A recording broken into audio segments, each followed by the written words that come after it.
Welcome. And Celia, I will be recording you now. Yep. Yes, of course. Yes. That's fine. Just to say that I also put the slide deck in the drive, in the Google Drive that Aya has pointed you to, and I think the drive link is also in the minutes, so you can also find the presentation there. So I'm happy to give the report on behalf of the Executive Board, and I will bring you up to date with what we have been doing in the past year since we were in Jakarta. Sorry, I'm kind of... Yes, it's like this. Okay, so actually this is the 9th AGM, and it's also the first one that is fully virtual. I think we always had combination of the main event was face-to-face, and then some people from other time zones or who couldn't travel attended virtually, but this is of course the first one that is really virtual. And I think if I was counting correctly this morning, we have 15 organizations and 3 individual members present, but maybe numbers have gone up since then.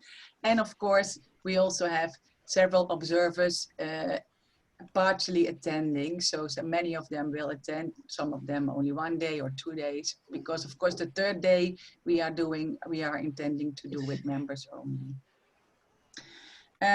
On the right, you see that this is also from the registration form. This morning there were 40 registrants, of which 60% was organizational members, 10% were individual members, and 30% was observers. I think 2020 is a strange year for everyone, and COVID-19 changed the world.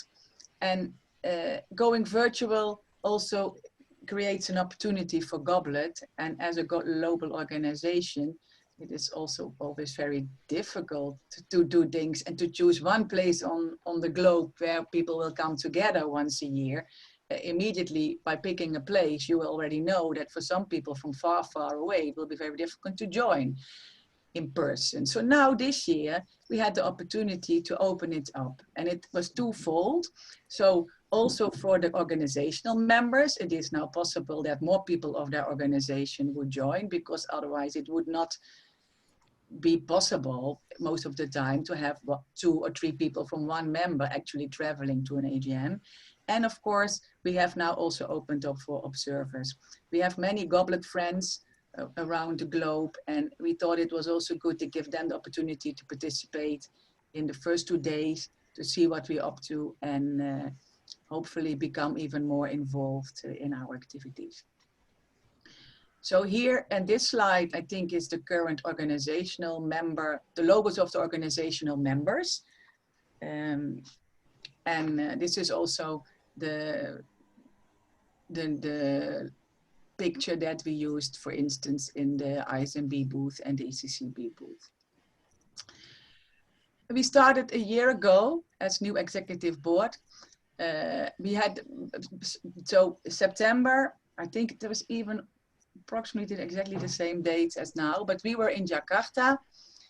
We were co-located with the INCOP conference. You see on the left a nice picture of Jakarta. On the right, you see Aya giving her keynote in the INCOP conference. She had also given an RNA-seq workshop in Jakarta last year. And Ned has given a train-the-trainer workshop there. And of course, it was organized by Yarsi University. And also I want to especially thank Hilia.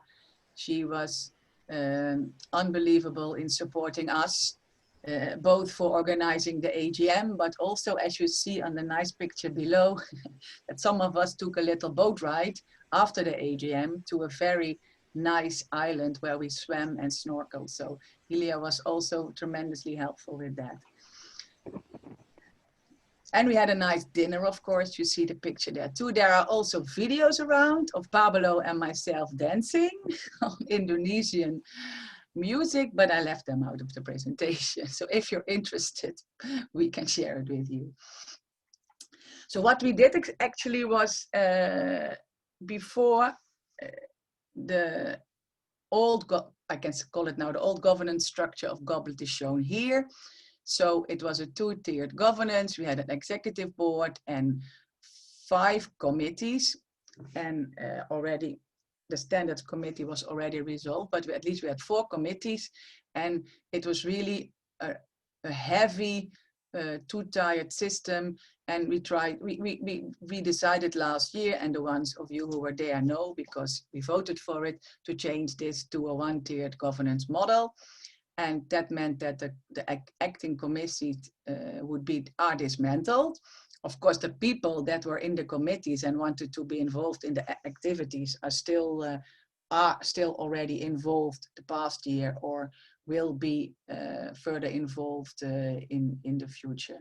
So we now have a chair, a secretary, and a treasurer, and 3 coordinators, 1 to lead on learning, education, and training, 1 to lead on outreach and PR, and 1 to lead on membership and fundraising.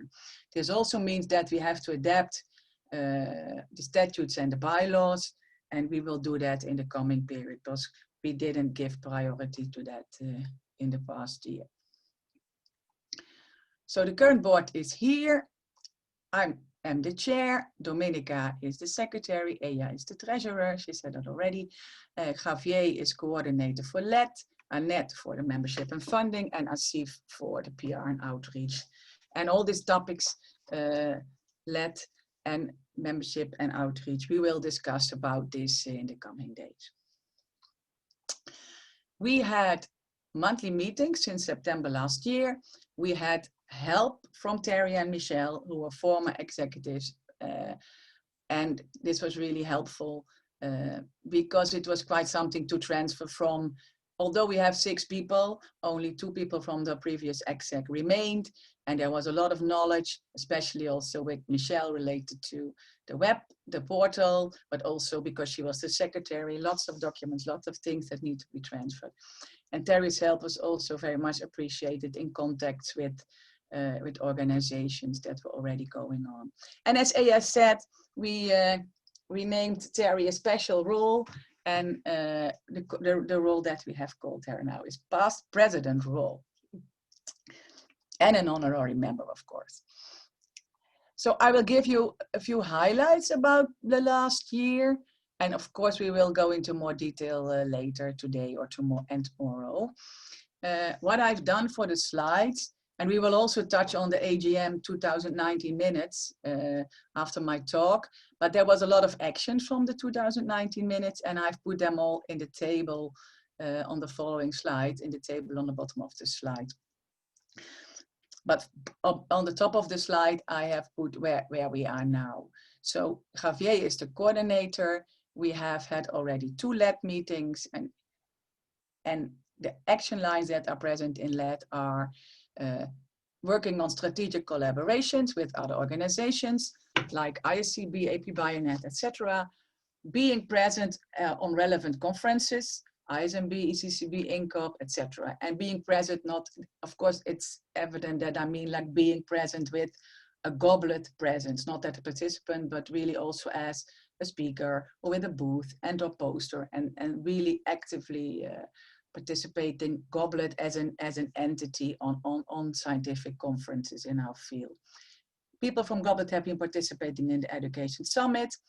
Amongst other things, the content for the trainer resources portal is now finalized. This was led by Michelle, and we hope to put it in the portal, in the new website very soon.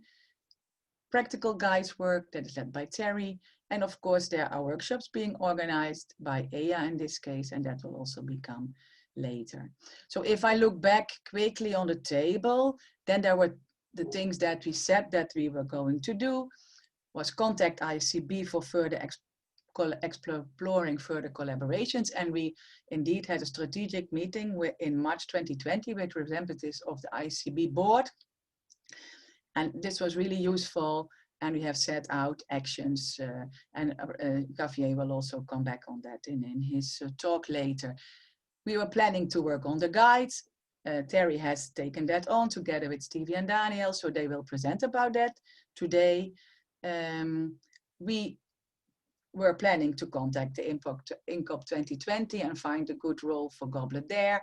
And the result is, Asif has worked on that, is that GOBLET will have a keynote, at least Nikki will have a keynote in the INCOP, I understood from Asif, and there will also be an education track. And then we meant to connect better, or connect more formally, so to speak, with the AP Bionet Training and Education Committee. And in fact, because Waikit is the chairing the AP Bionet Educom, we have this in fact in place. So I think a lot of things happened in the lab this year. For the PR and outreach, Asif is coordinating that. I think that some of the members of the previous PR committee stayed on, so to speak, in their role, and maybe even new people came to the committee. I think it's a really active group. They have been working on newsletters. They are working on social media guidelines, and this is almost finalized. And then we have a better guidelines about how to use Twitter, who will tweet, etc. And of course we have Pabalo. He is now really in charge of the Twittering. So then there's more structure in the messages that we are going to send out, because that was the reason we wanted to have more clear Goblet voice on social media. What we said last year at the AGM 2019 was that they were going to work on a good overview of relevant conferences, and that is in progress. And what also was important, that there is money for communication and PR in Goblet, so the members need to know that if they have an event, a conference or anything else, that they can also request help from us for funding, or that they can make noise for Goblet, that they get communication materials.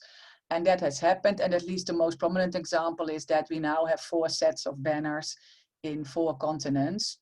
So that means that there's still some logistics in traveling to do, but anyway, 2 banners do not have to travel from say Canada to Europe, as we have done in the past one time. So it's also a good thing.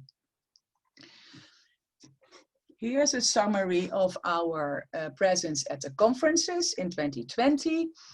And maybe some of you have attended the ISMB and or ECCB, and of course the INCOP still has to come. Some of you will attend that, no doubt. So at ISMB, we had a virtual booth. I've put the link to the slides here, and also there was a really nice virtual way in which all the booth presenters would have to record their like their pitch, like the things that you would say to people when they come to your booth at a conference. So Dominica did this and recorded this, so there's also the link here. We also had a Goblet poster, and you see the link here. Then there was an Education Cozy Day organized by Patricia van Gelder and Annette. Of course, they have their own organizational affiliation, but they're also Goblet members. And there was an education committee meeting from ICB, where Goblet members are also actively participating. In ECCB, we had a virtual booth too, and there was a machine learning workshop run by Fotis. I don't know if he is at the moment in the call. When we started, he was not present yet, but then maybe he will join later. He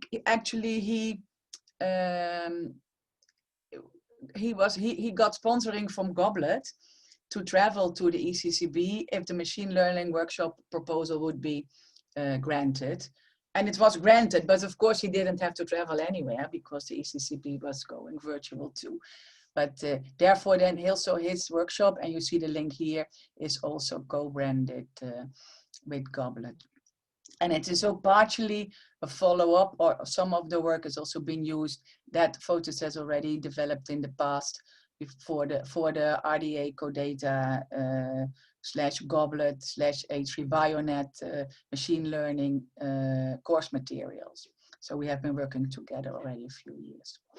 And then at INCOP, I mentioned it already, Nikki will give a keynote and there will be an education track. For the website, I think this was really our toughest effort this year. to get the website live. And actually, it was only live this weekend. We have been working hard on it together with Antonia, also with the new exec. We had to dig out a lot of stuff. And we are still not there yet. We know that. So I think it's really work in progress. But now that we are live, we can all look at it, and we can also count on your help to help finalizing pages, maybe member pages, your profiles, etc., etc. And Annette, Wednesday we will have a session that will be dedicated about the website, and then we will go look at it together, see where we are, and see what needs to be done and in which priorities. But we are very happy that it's live.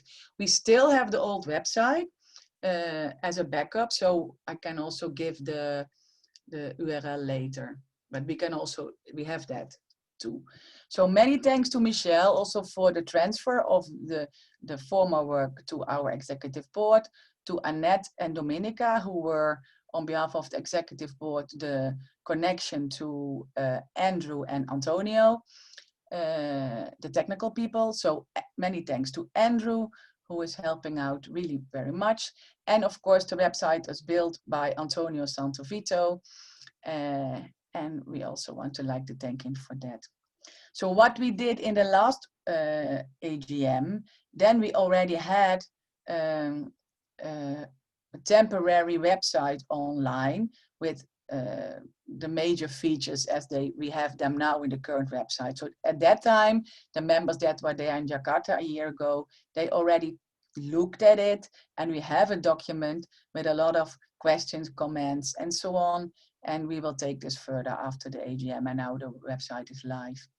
And then because the website is now in WordPress, the plan is to start using the Membership Works plugin for WordPress to start using this for membership administration. We haven't been able to do that until now because the website was not live. And the good thing is that Abacus has experience with this plugin, and Annette is also, I think, Annette is, I think, the treasurer for Abacus, and so I think it's very helpful, and we hope that this plugin can help us do the administration more efficiently and via the website also, the member administration. Then some highlights for publications. The Mastery rubric has been published by Rochelle, Jessica, Terry, and Allegra. There is also published a new practical guide by Terry, Stevie, and Daniel, and they will present it this afternoon. And finally, I also want to point your attention to the F1000 collection that exists. So there is a collection at F1000 for documents, slides, posters, papers related to bioinformatics education and training. So if you have something already in F1000 that is like bioinformatics training related, you can also make this part of this collection. And if you have slides or posters or things that you didn't upload somewhere else, you could consider uploading it here. Then it will get a DOI, and it will be nicely featured in this F1000 collection. Another thing that is really important for GOBLET is bioschemas. So GOBLET has been working on bioschemas for many years. We have Niall Beard giving workshops at AGMs. We have been working with the members towards community endorsed training descriptors. And the people that are involved are Michelle, Patricia, Terry, Niall, but also many, many others. And I think tomorrow we will get an update of Michelle, Patricia, and Leila. And I think it will be a very good time to see what has been done the last year, maybe both in GOBLET side and in Elixir side and in the Bioschema side. And I hope after tomorrow we will have a clear path about what needs to be happen before we can really submit the new profiles to the bioschemas, and then they will become part of the global bioschemas.org framework. Funding, there's some news. Last year, Terry reported that a cost action proposal was submitted, FairNet, but unfortunately it was rejected. I understood that they probably will resubmit, and if so, they probably will contact us again and we will take it from there. What is good news is that Asif took the lead for a proposal with NIH, and tomorrow we will get and this was granted, so this is good news, and tomorrow we will get a flash talk presentation about that. And then there's something that we actually already proposed last year, but we didn't have the opportunity to take it further, that we have budget with GOBLET to fund a limited number of small projects. And the purpose of Wednesday is that we can really sit down and discuss some ideas and decide about which 3 or 4 projects we will set out, get some funding to people, and then we can get it going. And if you look at the table below, that we wanted to do that last year already, but we didn't. So in this, the last year was really a strange year, also for the COVID, but also with the transfer of the new executive board and the portal and everything. So we didn't really get to a proper request for proposals, etc., etc. But we think it's time to really start these projects now. So we'll discuss Wednesday. There are other things also that were planned, all have to do with how do we get grip on funders? How can we convince them to fund some training related stuff? We have actions in the past. We have spreadsheets of funding organizations, ideas. There is a train-the-trainer sponsor package that Patricia made. There is so much that we have, and we wanted to take this further, but yeah, we will do this after this AGM. It didn't happen last year, except the one thing for the NIH, which is really great. We will hear tomorrow. About the membership, we really didn't take time to stop and think about the memberships models this year. I think we will do that in the coming year. One important thing is that we started last year already the conversation with Jason to see how we could connect the community of practice of life science trainers that he is leading with like the individual memberships model that we have in GOBLET. And at the time we have had some contact in the spring. He also was setting up a governance board for his community of practice. And I think it's now time to connect further and see how both organizations, so to speak, can work together.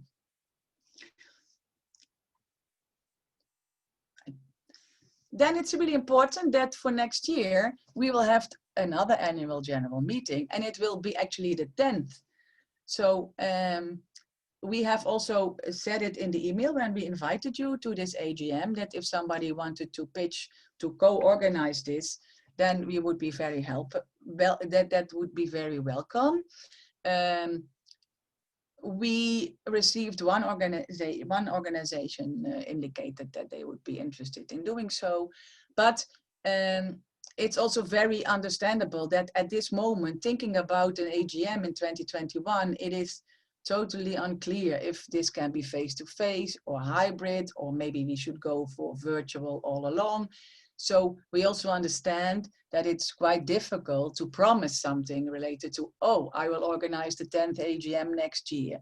So we also think that we want to be flexible and creative, and we will discuss this further on Wednesday with the members, who is willing, who can work with us. And it's important maybe to know that, of course, a member organization that steps up and offers to do this, it will always be with help from the executive board, but much of the work will also of the organization would indeed come on the member organization. I mean, that's true.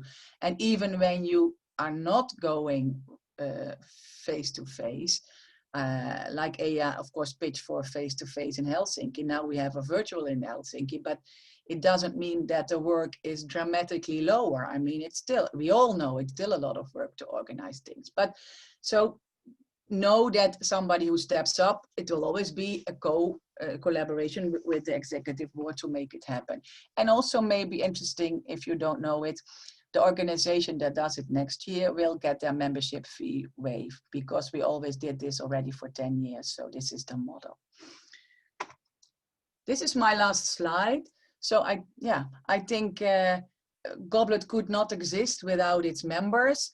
And many of them have been there from the beginning. And I didn't even realize until I counted them that next year would be the 10th year. So I think we did a really good job, and I'm really looking forward to the coming days. Thank you. And if you have questions, I'm happy to answer. I will stop my screen now.